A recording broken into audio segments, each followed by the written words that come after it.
Napeto, vratolomno, žestoko. U ovoj sezoni imamo i neke nove likove, jedan od njih sam ja.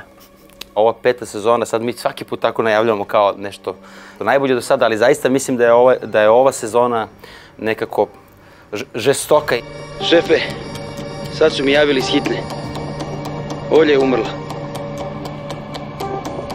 Mislim da ova sezona stvarno ima potencijal da bude stvarno najbolja do sada, zato što je pre svega dobro napisana. Pa onda je Maša Nešković pod rediteljskom palicom koja je stvarno doprinela nešto novo i unila nešto novo u ekipu. Postoji još dva neka storyline-a koja su potpuno nova. Jedan se tiče prošlosti i postoji novi slučaj koji je, po mom mišljenju, najbolji do sad.